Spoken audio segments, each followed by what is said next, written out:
Hi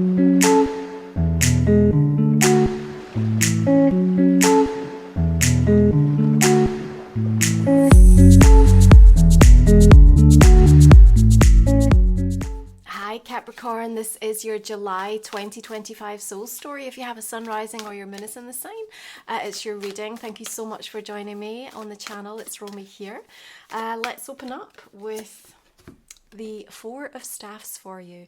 I like that you are being afforded a little bit of foundation to build on something in July. And I suppose the question is, do you get where you're supposed to be without putting something on the line? It may be that you are feeling stretched, or that what you're contemplating or considering through the month of July is asking a lot of you. But who you've been is not defining or limiting who you are and where you're heading. And I think this month you have to take what you need. Now, we are in a month where at times we're not going to know if we're coming or going. We've got some planetary retrogrades, 4 happening in July. But of course, we've also got Uranus stepping into Gemini, which will be the conversation for the next 6 years, although it will dip back into Taurus November 8th through April 26th next year. But this is something completely new, and so we have this sort of push-pull. We've got this brilliant kind of slightly erratic, almost staccato like movement, but leaping forward boundlessly at the same time, with all of these planets taking their backspin and wanting some quiet introspection, some stillness, and some time to reevaluate. So, forgive yourself, be kind and compassionate in this month of feeling all the feels in Cancer season. Your gut will not go you wrong. You'll find that the way that answers surface for you this month is in the moments where you're able to take a step back and just really trust in how your body is communicating with you. So Neptune is going retrograde on the 4th of the month, and there may be something connected into your environment where you are, working, or where you're living, and perhaps looking at things in a new way, and perhaps some dreams are dissolving or transforming. And there's reality checks that are landing for sure in the month of July. And with Uranus and Gemini, what you want to be open to and mindful of is that the brilliance and some of the ideas that are going to be landing for you this month, like have no doubt about that, may come in a little bit unpredictably. They might even come in somewhat disruptively. You've got your Chariot energy here, and there's something about, you can see how all of the arms are just kind of thrown up in the air, like this sort of almost like devil may care. It's just like a little bit to hell with it. I'm doing it. I've got to do it. Like, this is now. Like, this is me. This is the moment. And mark my words, Capricorn, in July there will be a moment. Okay, and you're going to know what I'm talking about when it happens. It might be startling, it might feel expansive, it might feel exhilarating, and perhaps a little bit destabilizing, but it's your moment. There's something that's stirring your soul, and there's a really clear direction with it. And even if you lean into that direction and you just think, what the actual, like, even if the road isn't fully formed yet, or, you feel ill-equipped, or you feel like an imposter, or there's some aspect of it that just thinks, this is absurd, this is crazy, there's still something about this moment and the direction that is really calling on you. Now, you're in 7th house energy in Capricorn season, and we're going to be approaching the full moon in your sign on the 10th. So there's something interesting happening around that time. Our closest relationships are what teaches us the most, particularly that mirroring energy, because they can really highlight, if we can observe without judgment, where the real growth is for us, right? And we've got our King of Wands here, so it may be that this individual is representative of somebody that's close in your inner circle, and perhaps what they're saying, how they're saying it, what they're doing is either a source of inspiration, a source of annoyance, whatever it is that's like moving you or triggering you in some way, shape or form as you approach that full moon. There's also a remembrance back to your new moon earlier this year, and really thinking about, well, what has transpired, what's gone on, and you know, you've sort of reached this pinnacle, you've reached this culmination point. And I think it's important to sort of take stock for a minute.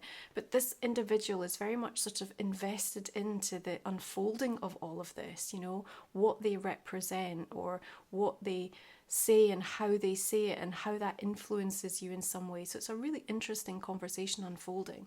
I think around that full moon as well, what you're also set to really think about is, you know, who do I need right now? What are the type of energies that are going to be really supportive for me? From a networking perspective, seventh house, you know, there may be some changing of the guard moments. There may be some people coming and going, new relationships forming, and you know, whatever the kind of help and support that you are seeking or you are looking for, take a moment to really think about that as that full moon lands, because that lunar light's going to be very supportive.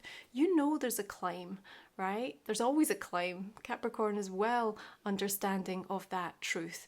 But you know, in 2025, at this midpoint of the year, you know, you really understand with a sharp upfront focus exactly what is being asked of you, or what is on the line, if you like. And it's your fortitude, it's your stamina, it's your stoicism, it's your just knowing that, you know, I've got this, I can do this, that actually is going to be the thing that kind of puts you into the alignment that you need in this month of July. You got to create the conditions for the relationships that you need to thrive for you. So what does that really look like? You know, you've got your energy of the Six of Staffs here.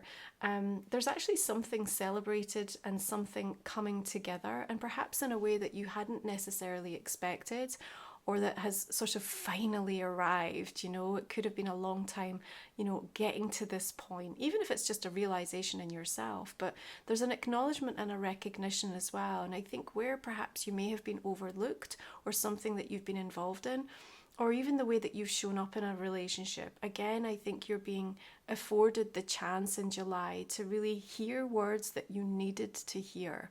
And maybe that's going to heal something or help you to resolve something that has lingered for a very, very long time for you. Now remember, with retrograde energy, we're often bringing things back from the past and people. So we're going back over, we're pouring back over details. And you know, the memory, particularly of Cancer, is going to take us right back to roots. So there could be some things coming up around, you know, childhood and family dynamics as well. But what you put your focus to, what you put your mind to in July, even if that's just rest, you know, you do it and you do it well and you fully commit to it, and it really does serve you, okay? As I said, this is almost like a healthily selfish month to say, I need to take what I need this month, and what is it that you need? Think about that. Now, Saturn goes retrograde in Aries on the 12th of the month, and yes, it could bring about some restrictions, some delays, some slowdown. It's also going to challenge you regarding your personal autonomy. You know, there can be some frustration that builds, you know, through that cycle. You've got the Emperor here connected into that Aryan energy. Remember, it's also cardinal, and what I really like is you've got the Chariot linked to Cancer, you've got the Emperor linked to Aries, and you are also cardinal. So you've got all this cardinal energy gathering in July. So in spite of the fact that we've got these retrograde, you know, planetary movements, there are still things that you are putting into motion because you've got somewhat of this foundation that you can build upon. And I think that's really important. And whatever it is that you do, whatever steps you take this month, you're actually feeling successful, and I think you feel quite good about the progress that you're able to achieve, okay? And remember, a lot of that inner work is just as, if not more valuable than what you're going to be putting out externally. You're sort of almost taking back charge or control of some aspect of your life in July as well, and maybe again that's because you're being able to resolve something, okay? There's also a sense of you know, people in high places or in strong positions or in you know, sort of power places are able to kind of really open doors for you through the course of this month as well. And don't underestimate just like how quickly that Uranus and Gemini change of energy from Taurus is going to impact you. And it's almost like a sign of the times. It's like you're going to see how quickly things start to shift and change. That awakening can almost feel a little bit shocking, you know, and just how fast something can turn around or can you know, become the new norm, or to reveal something to you. But I think, you know, what we're really leaning into with that energy of the Emperor is that, you know, we need to harness that sort of divine masculine energy within us and know, you know, that we need to feel secure in who we are, in, you know, the choices and decisions that we're making in our life. We need to parent ourselves in that way. We need to have the courage to move through any adversity, but also to protect what's important, you know, to protect yourself and, you know, the things and the you know, the energies that matter, that you love, that you're here to be accountable and responsible for. And to make sure that the strategy that you're deploying in your life right now, which does not have to be overcomplicated, it might simply be just that, you know, I'm really going to listen to my intuition, or I'm going to take what it is that I need. You know, it's something that we have to like overanalyze here, but that the things that you are strategizing for, that you really follow through with that. And I think that that's again where July serves you boundlessly, actually. And if something gets just too loud around you, if the noise and the chaos just becomes too much, you choose the stillness and you go seek it out, you know. And don't be hurried into making a choice or decision, by the way. There's a little bit of that urgency energy, but Saturn in Aries is going to want you to do it, and to do it in the right way, okay? Otherwise, you're just going to have to come back around to it. Mercury then retrograde in Leo on the 17th. We've got the Six of Swords. Be mindful if there's travel, you know, there's always some fluidity and patience that is needed in regards to what might shift or change, but also keeping lots of space, you know, for last minute things to come up. And July sort of has that sense around it, you know. Don't map everything out too you know, too detailed, that you leave yourself no room. So if something comes up and you're like, wow, I really wish I could have attended that, or you know, had an opportunity or time to do that, or to see that person. So I think that can be super helpful for you. I also believe that Mercury retrograde, you know, brings back the passion and the heart that you have in relation to something in your life. And maybe you remember, you know, the part of yourself that's just not had a lot of airtime lately. Maybe there's a person that stirs that within you a little bit, you know, this month. There's definitely a stirring in your soul as you move into Leo energy in that 8th house season. You're thinking about what's yours and what's theirs, or, you know, what needs to come together, what needs to be separated. And, you know, there's some intense discussions, I think, that might transcend, you know, what the kind of current reality looks like, but there's like bigger picture questions that are, you know, being thoughtfully addressed, and you might not even come to a firm conclusion, you know. Through that retrograde, it's sort of like all possibilities are put on the table, and then you're going to find that as you move into August, you're going to be much clearer about what it is that you want to take away from that situation. Now, New Moon in Leo arriving on the 24th, there's some sort of rite of passage happening for you. You are moving away, electively so, from something or someone that's also felt a bit overly controlling or just weirdly sort of restrictive, which to the outside world might not even look like it's happening, but, you know, maybe there's just some subtleness that you're feeling and your energetic body is responding to in not a positive way. So again, you're sort of reorientating the direction and what your true north looks like at that new moon in Leo. And you have some really big plans and ambitions around that time, and I'm really praising you for that, because I feel like there's a part of you going, oh, I don't know if I'm brave enough for this, like I don't know if this is just a step too far or a reach too high. But absolutely not. You know, I think back to what we said, do you get to where you're supposed to be without putting something on the line, Capricorn?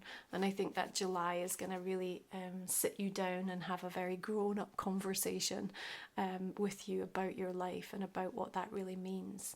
Now, if you're new to the channel, the last 3 cards we're going to look at in the extended reading, so you can join me. The link is below. We talk for another 25 minutes or so. We'll look at a personal and a relationship card. I really appreciate you joining. It's a way for me to continue continue to show up to do the free readings each month, and just gives you deeper insight into July. I am clarifying the cards, and we're just going to see the direction we'll be taking that. So, Queen of Water, Three of Water, a lot of celebratory energy coming in actually. So I think there's some real upside actually to what you're able to accomplish and achieve, what you're going to be a part of and be able to enjoy in this month of July, despite this not always knowing if we're coming or going. Judgment and the Five of Swords coming through there is something interesting for us to explore a little bit. Wheel of Fortune, King of Earth. A lot of pages coming through for you as well this month. Those are choices. Please check out romywiser.com. Over on my website, you're going to find ways to work with me if you're looking for a dedicated one-to-one reading. You'll also find all my signature products, my journal, my book, my deck, my membership, all of the guided meditations that I've created, and also the new ventures that I am now launching. So you'll find out everything that's going on for me, which is all very exciting. So let's have a look at the Oracle cards. This is my deck. What do they want to add to this? Spirit Wolf, Solar Plexus, beautiful, Soul Stories. This feels, the oracles feel very reassuring, very reassuring. Look at all of that power that's been given to you. You know, you've got Emperor coming through, you've got the Sun, you've got Solar Plexus. I think it's just to get you in a place of real belief and readiness. Okay. One more oracle for Capricorn for the month of July. Right, we've got the Ascension Flame, liberation, a sense of greater purpose, and high expectations. That feels absolutely aligned with the reading. Thank you for joining me. I appreciate you. I hope you'll come on to the extended, and I'm going to see you again next time. Have a beautiful month of July. Take care.